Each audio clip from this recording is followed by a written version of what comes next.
আমার স্বামী অনেক ধনী ব্যক্তি, কিন্তু আমার শুধু 3টি কন্যা সন্তান, কোনো পুত্র সন্তান নেই। এজন্য আমার স্বামী আমাকে দেখতে পারে না। এবারও আমি চতুর্থবারের মতো গর্ভবতী হলাম এবং আমার স্বামী বলে দিল যে এবারও যদি আমার কন্যা সন্তান হয় তাহলে আমার সাথে খারাপ কিছু করবে।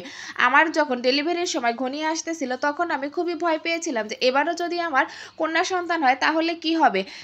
তাই আমি বুদ্ধি করে আমার স্বামীকে বললাম যে আমি একজন মহিলা গাইনির কাছে থাকতে চাই, যে চিকিৎসা করে এবং তার চিকিৎসায় পুত্র সন্তান হতে পারে। আমার স্বামী রাজি হলো। আমার পরিকল্পনা ছিল যদি আমার ছেলে সন্তান হয় তাহলে সন্তানকে নিয়ে বাড়ি ফিরে আসবো, আর যদি আমার কন্যা সন্তানকে হয় তাহলে আমি ওখান থেকে তাকে বাঁচানোর একটা পদ্ধতি বের করব।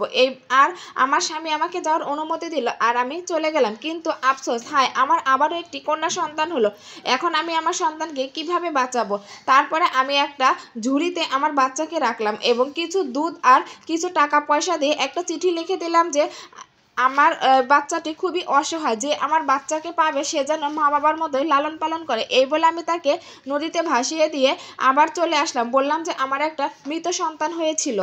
এই বলে আমি আমার স্বামীকে বুঝালাম এবং আমার স্বামী বলল, ভাগ্যিস তোমার মৃত কন্যা সন্তান হয়েছিল, যদি ও জীবিত থাকতো তাহলে আমিই তো ওকে মেরে দিতাম। হায় আল্লাহ, আমি ভালো করেছি, আমার মেয়েকে অন্তত আমি প্রাণে বাঁচাতে পেরেছি।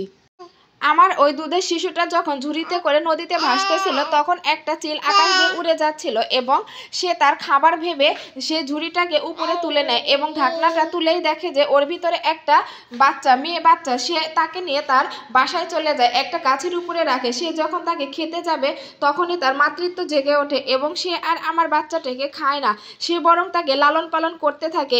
সে যেখানে দুধ দেখতো সে সেখান থেকে নিয়ে আসতো, মেয়েদের ভালো কাপড় চোপড় পাইলে ঠোঁটে করে নিয়ে আসতো, এনে আমার মেয়েকে সে গাছের উপরে লালন পালন করতে থাকলো এবং আস্তে আস্তে আমার মেয়ে বড় হতে লাগলো। আমি মাঝে মাঝে ওই স্থানে যাইতাম যেখানে আমি আমার মেয়েকে ভাসিয়ে দিয়ে এসেছিলাম এবং প্রতিনিয়ত একটা করে চিঠি রেখে আসতাম যে যে আমার মেয়েকে পেয়েছো খুব ভালোভাবে রেখো, আমার মেয়েটা সত্যি অনেক অভাগী। এবং স্রষ্টার কাছে আমি আমার মেয়ের জন্য অনেক দোয়া করতাম যে আল্লাহ, তুমি তাকে হেফাজতে রেখো, তুমি তাকে তোমার দায়িত্বে রেখো। আমার মেয়েটি আস্তে আস্তে যুবতীতে পরিণত হলো এবং চিলের তখন অনেক চিন্তা বেড়ে গেল যে মেয়ে তো এখন বড় হয়েছে, না জানি কোন মানুষের খপ্পরে পড়ে।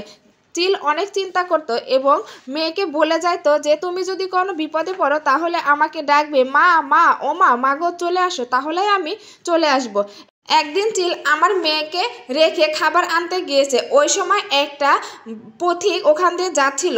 সে ক্লান্ত হয়ে গাছের নিচে বসে এবং উপর থেকে একটা বড় চুল এসে তার গায়ের উপরে পড়ে এবং উপরে তাকাতেই দেখে আমার মেয়ে গাছের উপরে বসে আছে। সে আসলে বুঝতেছিল না এটা পরী নাকি মানুষ।